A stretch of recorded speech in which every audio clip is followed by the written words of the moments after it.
Hai sahabat hoki, salam sehat, bahagia. Berjumpa kembali dengan saya, Dipankara Jayaputra, dalam video seputar Chinese Mythology and Culture. Pada video kali ini, kita akan membahas tentang sebuah kelompok legendaris yang mungkin tanpa sadar sering kalian temui dalam kehidupan sehari-hari.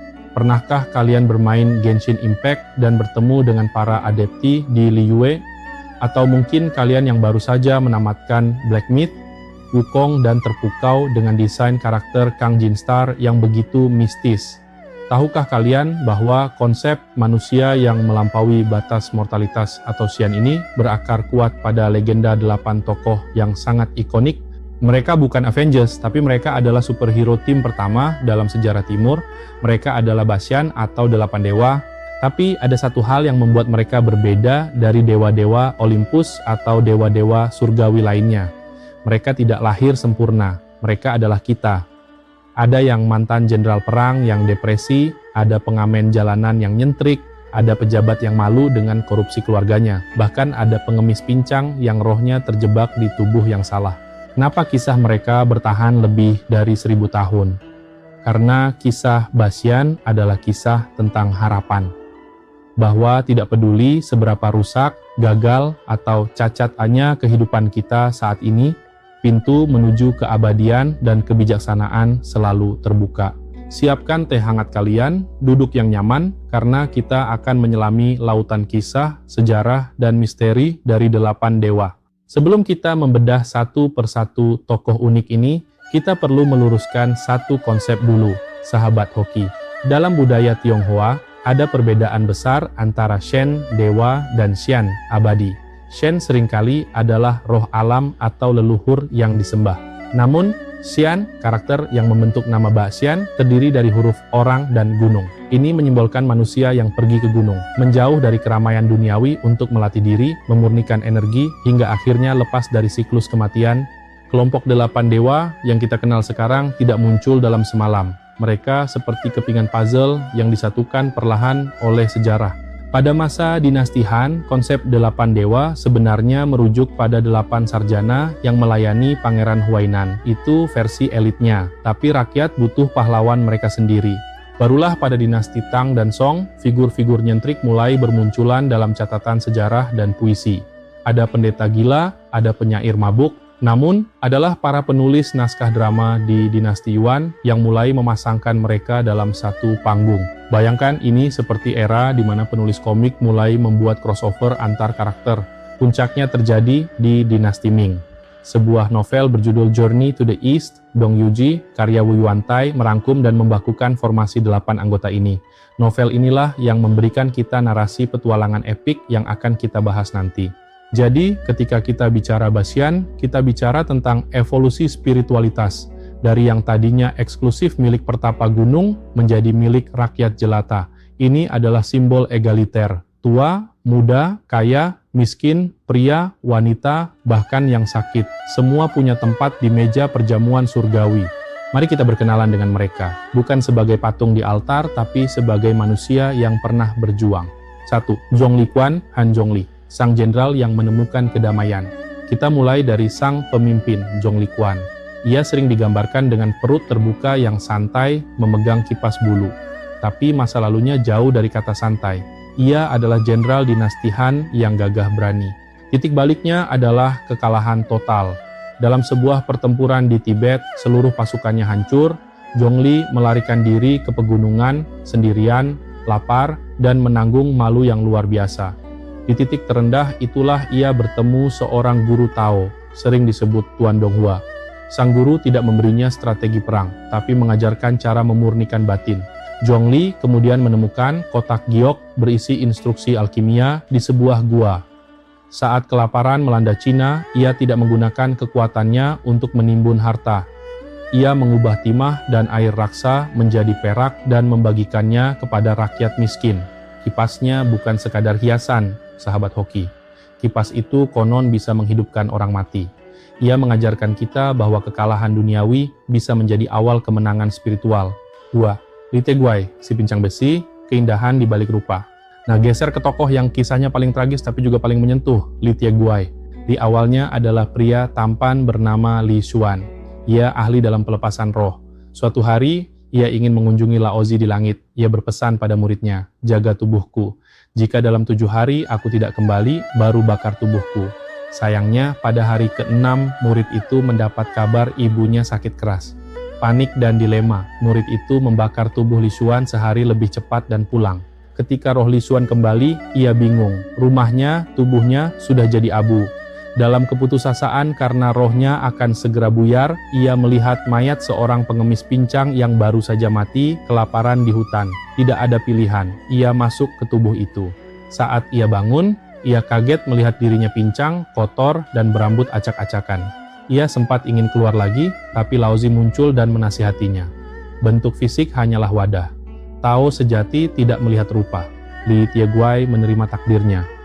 Ia mengubah tongkat bambu pengemis itu menjadi tongkat besi, Tieguai, dan membawa botol labu yang berisi obat ajaib untuk menyembuhkan orang miskin. Ia adalah pengingat keras bagi kita yang terlalu memuja penampilan fisik. 3. Lu Dongbin ya, sang pahlawan romantis. Selanjutnya adalah superstar dari grup ini, Lu Dongbin. Pria tampan, cendekiawan, dengan pedang di punggung. Tapi jangan salah, pedangnya bukan untuk membunuh orang, melainkan untuk memotong hawa nafsu, amarah, dan kebodohan. Kisah paling terkenalnya adalah Mimpi Jewawut Kuning. Pemuda adalah sarjana ambisius yang ingin lulus ujian negara. Di sebuah kedai, ia bertemu Zhong Liquan yang sedang menanak bubur jewawut. Lu tertidur dan bermimpi. Dalam mimpi itu, ia lulus ujian, jadi menteri, menikah, punya anak, hidup mewah selama 50 tahun. Lalu tiba-tiba, ia difitnah, hartanya disita, keluarganya hancur, dan ia dibuang ke jalanan. Saat ia terbangun dengan keringat dingin, ia sadar, bubur yang dimasak Zhong Liquan bahkan belum matang. Mimpi itu menyadarkannya bahwa kejayaan duniawi itu fana, lebih singkat dari waktu memasak bubur. Ia pun berguru pada Zhongli, melewati 10 ujian integritas yang berat dan menjadi dewa, Pat He Xiangwu, simbol kekuatan wanita. Satu-satunya wanita dalam kelompok ini, He Xiangwu. Ia adalah gadis biasa yang sangat berbakti. Ia sering berjalan jauh ke gunung untuk mencari bahan makanan bagi ibunya. Suatu hari ia bertemu makhluk suci yang memberinya buah persik. Setelah memakannya, tubuhnya menjadi ringan. Ia sering terlihat melayang di antara puncak gunung. Atributnya adalah bunga teratai, simbol kemurnian yang tumbuh di lumpur tapi tidak kotor oleh lumpur. Ia mengajarkan bahwa wanita memiliki potensi spiritual yang setara, bahkan di zaman kuno yang patriarkis. 5. Lan Chaihe, seniman jalanan yang bebas. Ini karakter favorit saya karena keunikannya. Lan Chaihe sering digambarkan androgini, kadang pria, kadang wanita, atau tanpa gender yang jelas. Ia adalah pengamen yang menyanyi tentang kefanaan hidup. Gayanya nyentrik, pakai baju tebal di musim panas dan baju tipis di musim dingin. Satu kakinya pakai sepatu, satu lagi telanjang. Kalau dikasih uang, ia sering mengikat uang itu di tali panjang dan menyeretnya sampai tercecer atau membagikannya ke orang miskin. Ia tidak peduli pada harta. Ia mencapai keabadian saat sedang mabuk di kedai arak. Tiba-tiba dijemput bangau surgawi. Lan Chaihe adalah simbol kebebasan berekspresi dan kepolosan hati. 6. Han Xiangzi, musisi penakluk alam. Han Xiangzi adalah keponakan sastrawan besar Han Yu. Pamannya ingin dia jadi pejabat, tapi Han Xiangzi lebih suka meniup seruling. Serulingnya bukan sembarang alat musik. Tiupannya bisa menenangkan binatang buas dan membuat tanaman tumbuh seketika. Ia pernah membuktikan kesaktiannya pada pamannya dengan membuat bunga peoni mekar di tengah musim dingin yang di kelopaknya tertulis puisi ramalan masa depan. Ia mewakili kaum muda yang mengejar passion seni daripada jalur karir konvensional. 7. Zhang Guolao, tetua dengan keledai ajaib. Tokoh tertua, Zhang Guolao. Ia adalah seorang fangsi atau ahli okultisme. Yang paling ikonik darinya adalah ia menunggangi keledai putih secara terbalik menghadap ke belakang. Ini filosofis sekali, sahabat hoki. Maju adalah mundur. Ia melihat masa lalu untuk memahami masa depan. Dan keledainya ini ajaib, kalau tidak dipakai bisa dilipat seperti kertas dan dimasukkan saku. Kalau mau dipakai, cukup disembur air, hidup lagi. 8. Cao Guojiu, bangsawan yang bertobat. Terakhir, Cao Guojiu.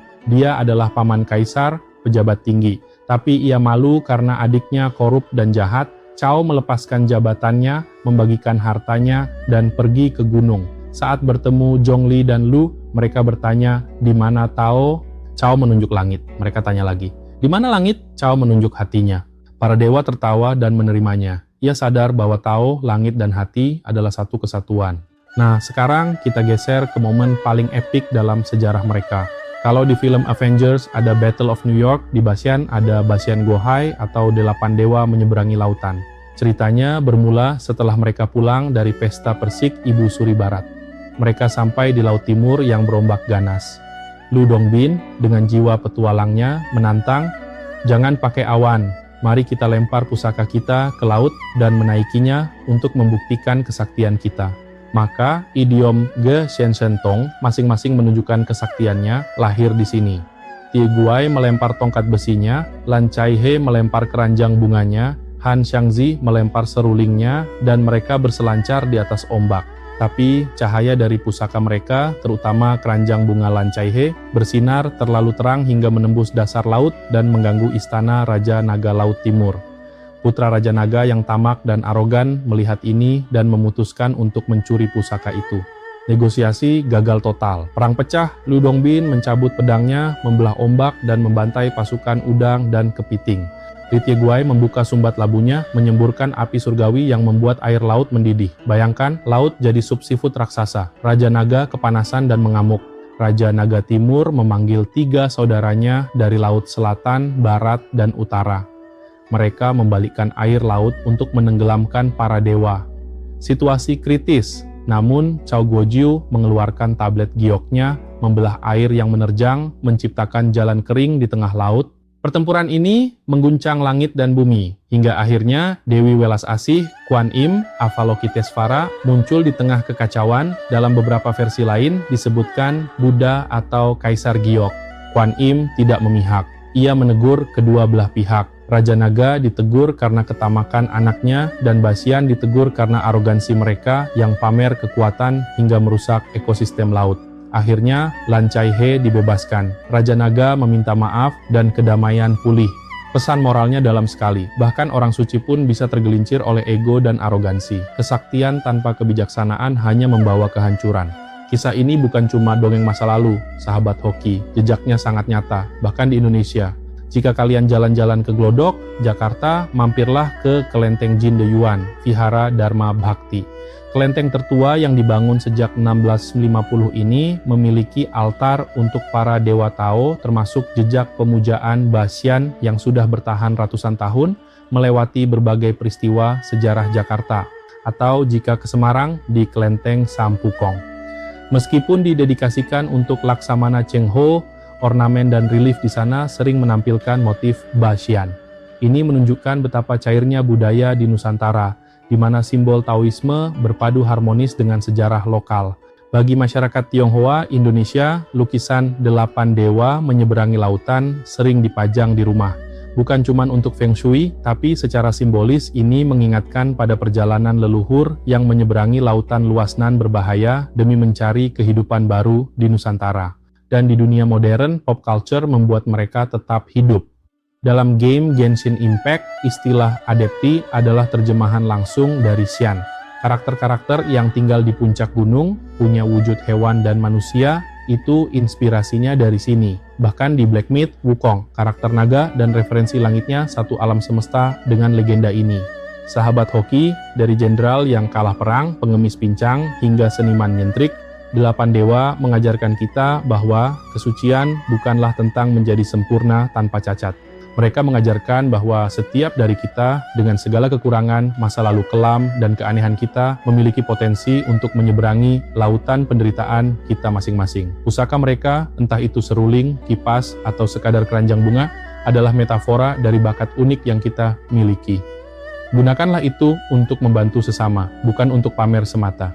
Bagaimana menurut kalian? Karakter Basian mana yang paling relate dengan kehidupan kalian saat ini? Apakah kalian si pekerja keras seperti Zhong Likuan atau si jiwa bebas seperti Lan Cai He? Tulis di kolom komentar ya, mari kita diskusi.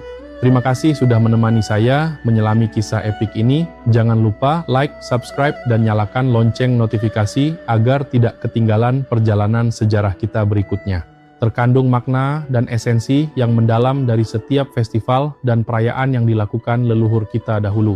Sampai jumpa pada video selanjutnya. Salam hoki, sukses, bahagia.